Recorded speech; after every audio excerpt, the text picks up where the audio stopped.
Vikasnagar workers of Jan Sangharsh Morcha under the leadership of Morcha President and former GMVN Vice President Raghunath Singh Negi staged a protest and ghirav at the Tehsil office.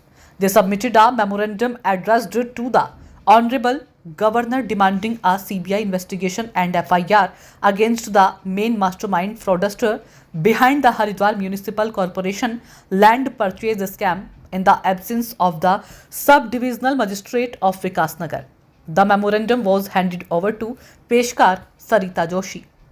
Negi stated that the scam was carried out under the instruction and pressure of a well-connected mastermind fraudster official within the government.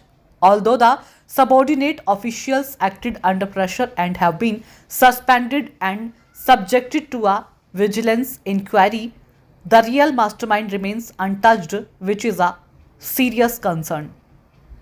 Sources reveal that chat messages from the mastermind's mobile phone with the officials involved in the scam have surfaced in the media, showing how he pressured them to expedite the process.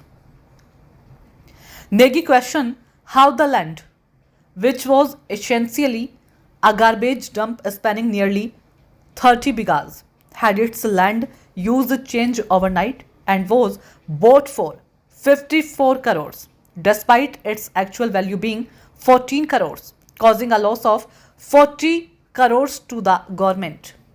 Negi mentioned that an investigation has already been conducted by a IAS officer, Mr. Ranveer Singh Chauhan, as a result of which 12 officials have either been suspended or had their services extensions cancelled.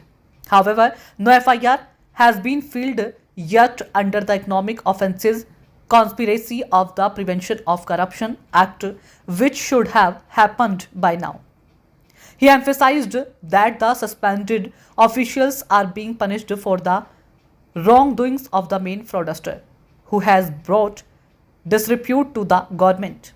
The Morcha warned that if a CBI probe is not initiated soon and FIRs are not lodged against the corrupt officials and the mastermind, they will be compelled to approach the Honorable Court.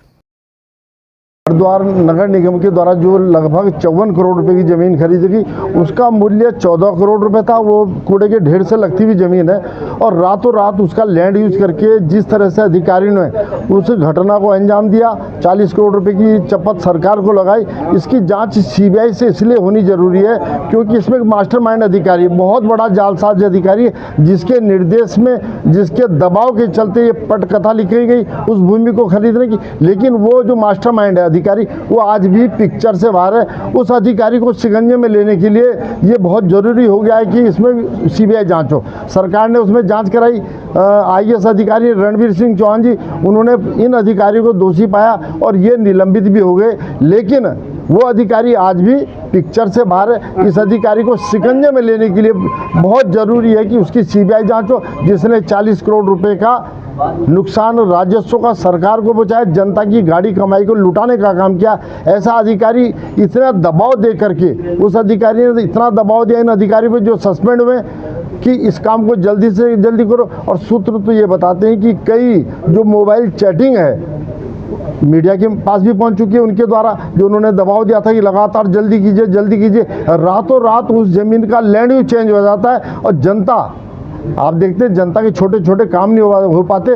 इसमें सरकार की हम इस बात की सराहना करेंगे, उन्होंने तत्काल इनको सस्पेंड किया अधिकारी को और इसमें विजिलेंस जांच की सिफारिश की। लेकिन ये नाकाफी है। जनसंघर्ष मोर्चा की ये मांग है कि ऐसे भ्रष्ट अधिकारी को, जो जालसाज है, उसको शिकंजे में लेने के लिए इसकी सीबीआई जांच हो। और आज हमने महामहिम राज्यपाल को संबोधित ज्ञापन तहसील विकासनगर के माध्यम से भेजा है कि इसमें जल्दी से जल्दी सीबीआई जाँच कराएं, जिससे ये सारे के सारा जो कॉकस है जिसने पटकथा लिखी है वो भी सलाखों के पीछे हो।